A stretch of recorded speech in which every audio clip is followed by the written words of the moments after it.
Um dos portões mais marcantes era o portão de Mashki, chamado Portão da Água. Recentemente, arqueólogos descobriram painéis de relevo de mais de 2.700 anos lá, com cenas militares, arqueiros disparando flechas e motivos vegetais detalhados. O portão de Nergal também impressiona. Esculturas de lamaçu, touros alados com rosto humano, foram encontradas lá, servindo como guardiões simbólicos da cidade. Essas descobertas reforçam que Nínive não era só força militar, era um império que registrava cada vitória, tratado e aliança em pedra. Eles sabiam que para ser lembrado, alguém precisava permanecer após os impérios caírem. Os lugares mais impressionantes de Nínive era o Palácio de Senaqueribe, conhecido como o Palácio Sem Rival. Esse nome não era por acaso. O lugar era gigantesco. Dezenas de salões, colunas, esculturas e paredes cobertas de histórias. Arqueólogos encontraram relevos mostrando o rei caçando leões, algo que para eles representava poder e coragem. Cada detalhe era pensado para mostrar o quanto eles se achavam acima de tudo e de todos. E o luxo não parava por aí. Senaqueribe criou um sistema de canais e aquedutos para trazer água de longe até a cidade. Isso fez muitos pesquisadores acreditarem que os famosos jardins suspensos da Babilônia talvez tenham sido, na verdade, os jardins de Nínive. Escavações mostraram sistemas de irrigação complexos, com engrenagens e condutos que eram muito avançados para a época. Era uma mistura de arte, engenharia e ego.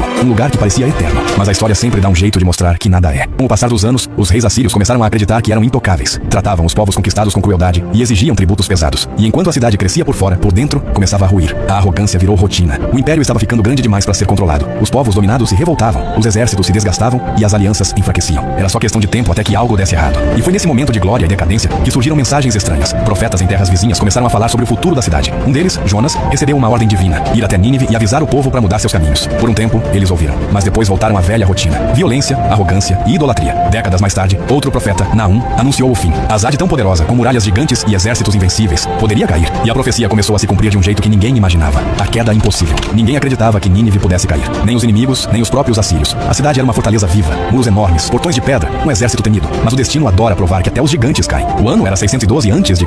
Enquanto os reis da Assíria tentavam manter o império de pé, os inimigos se uniam do lado de fora. Os babilônios, liderados por Nabopolassar, formaram uma aliança com os medos, um povo poderoso vindo do atual Irã. Eles queriam vingança, e Nínive era o alvo principal. O cerco começa. Os exércitos inimigos cercaram a cidade. Durante meses, acamparam do lado de fora, esperando a chance certa de atacar. Mas as muralhas de Nínive eram altas e grossas, praticamente impenetráveis. Diziam que dava para andar com 3 carruagens lado a lado em cima delas. Dentro da cidade, o rei Sin-Shar-Ishkun, neto de Senaqueribe, tentava manter o controle. O povo acreditava que os deuses ainda estavam do lado deles. Mas aos poucos, o medo começou a crescer. A comida começou a acabar. A água ficou escassa e os presságios não eram bons. A chuva não parava. O rio Tigre começou a subir além do normal. E segundo fontes antigas, como o cronista Diodoro da Sicília, o impossível aconteceu. O rio transbordou e destruiu parte das muralhas da cidade. A mesma água que dava vida a Nínive virou a arma que a derrubou. Assim que as defesas cederam, os babilônios e medos invadiram com tudo. O ataque foi brutal. Soldados entraram pelos buracos das muralhas e o fogo começou a se espalhar. As chamas tomaram os portões, os palácios e os templos. O Palácio Sem Rival, construído para durar para sempre, virou cinzas em poucas horas. Arqueólogos que escavaram o local séculos depois encontraram provas desse incêndio. Camadas inteiras de tijolos queimados, cinzas compactadas e carvão foram descobertas em todos os pontos do antigo palácio. Eles chamam isso de a camada de destruição de 612 anos.